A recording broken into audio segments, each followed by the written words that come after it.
জিন্দেগি তোর যায় রে ফাঁকি দিয়া,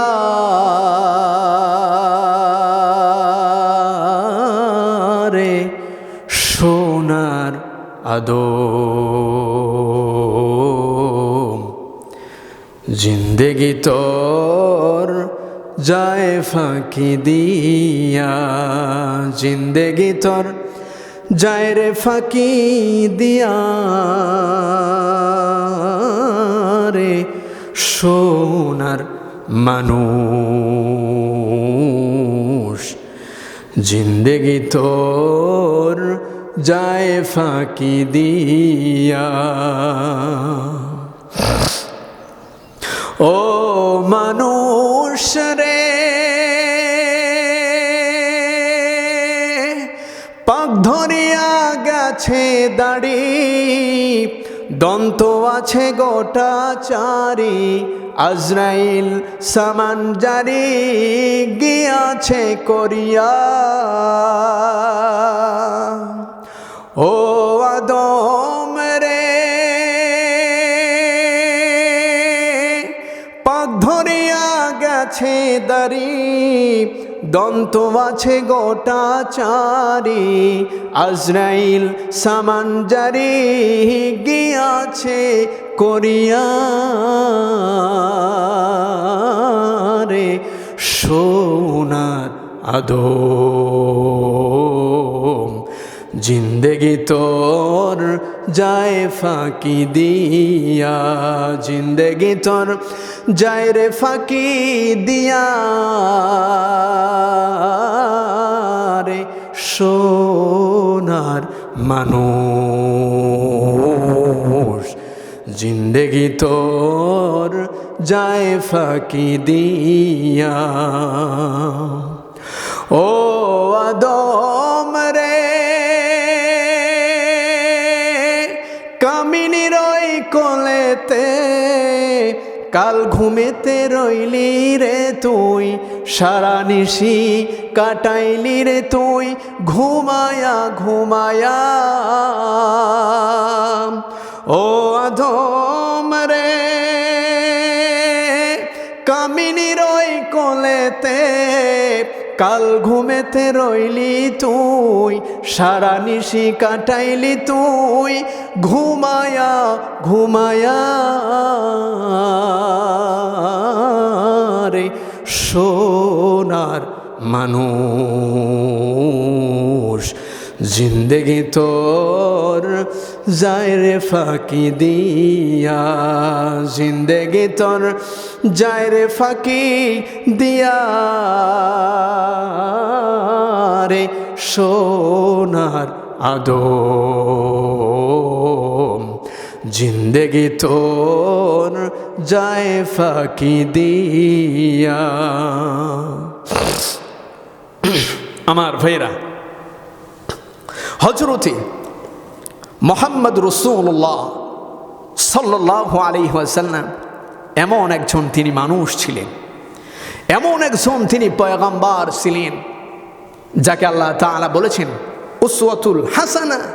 আল্লাহর নবী মুহাম্মদ সাল্লাল্লাহু আলাইহি ওয়াসাল্লামের এই যে 63 বছরের যে জিন্দেগি, মতান্তরে 23 বছরের জিন্দেগি, আল্লাহর হাবিব সাল্লাল্লাহু আলাইহি ওয়াসাল্লামের সমস্ত হায়াতটাই তার মুহাম্মদ সাল্লাল্লাহু আলাইহি ওয়াসাল্লাম এবং মুহাম্মদ সাল্লাল্লাহু আলাইহি ওয়াসাল্লামের উম্মতের জন্য এটা অনুকরণ এবং অনুসরণীয়, এটা হলো ফরজ। জোরে বলুন সুবহানাল্লাহ। আমার বন্ধুগণ, আমার ভাইয়েরা, আল্লাহ তাআলা বিশ্বনবীর ব্যাপারে বলেন, ওমা আরসালনাকা ইল্লা রাহমাতাল লিল আলামিন। আমার নবী হলেন রহমতের দুনিয়া। আমার বন্ধুগণ, আমার ভাইয়েরা, আল্লাহর নবী মুহাম্মদুর রাসূলুল্লাহ সাল্লাল্লাহু আলাইহি ওয়াসাল্লাম একদিন সকালের নাস্তার মধ্যে তিনি নাস্তা করছিলেন। আমার বন্ধুগণ, আমার ভাইয়েরা, ইন দ্য মেন টাইমে আমার বন্ধুগণ হযরত বেলাল রাদিয়াল্লাহু তাআলা আনহু আল্লাহর নবীর সামন থেকে তিনি অগোচর হবার চেষ্টা করছিলেন। তিনি আল্লাহর নবীর সামন দিয়ে হেঁটে যাচ্ছিলেন। নবী আমার হযরত বেলালকে ডাক দিয়ে বললেন, ইয়া বেলাল ও তালহিনা, ও বেলাল তুমি এদিকে আসো, আমার কাছে এসে দাঁড়াও, আমার কাছে এসে বসে যাও। আমার বন্ধুগণ, আমার ভাইয়েরা, হযরত বেলাল রাদিয়াল্লাহু তাআলা আনহু আল্লাহ নবী মুহাম্মদ সাল্লাল্লাহু আলাইহি ওয়াসাল্লামের এই উক্তি শুনে বেলাল সেখানে উপস্থিত হলেন। আল্লাহর নবীর সামনে বেলাল কান্না শুরু করে দিলেন। আমার নবী বেলালকে ডাক দিয়ে বললেন, ও বেলাল, আমি তো তোমাকে আমার সামনে উপস্থিত হতে বলেছি, আমি তো তোমাকে আমার দস্তরখানার সঙ্গী হবার জন্য বলেছি, তবে তুমি কান্না করছো কেন? আমার ভাইয়েরা, আমার বন্ধুগণ, বেলাল রাদিয়াল্লাহু তাআলা আনহু বললেন, ইয়া রাসূলুল্লাহ, ইয়া হাবিবাল্লাহ, মানুষের জীবনের কান্না হলো দুই প্রকারের। এক প্রকার কান্না হলো কষ্টের জন্য মানুষ কান্না করে থাকে, চোখের পানি বের করে থাকে, ইয়া রাসূলুল্লাহ, তবে আজকে বেলাল যে আপনার সামনে কান্না করছে, এই কান্নাটা কিন্তু তার কষ্টের জন্য নয়, বরং আনন্দের জন্য। আল্লাহ নবী বেলালকে বললেন, ও বেলাল, আমি তোমাকে আমার সামনে আসতে বলেছি, দস্তরখানার সঙ্গী হতে বলেছি, এখানে তুমি সুখ কেমনে বা পাইলে, সুখ বা পাইলে কোথা থেকে, আনন্দ বা পাইলে কোথা থেকে? আমার নবী, বিশ্ব নবী মুহাম্মদ সাল্লাল্লাহু আলাইহি ওয়াসাল্লাম বেলালকে কথা যখন বললেন, আমার ভাইয়েরা, আমার বন্ধুগণ, বেলাল বললেন, ইয়া রাসূলুল্লাহ, আপনি এমন একজন নবী যে নবীকে সমস্ত নবীদের উপরে আল্লাহ তাআলা শ্রেষ্ঠত্ব দিয়েছেন।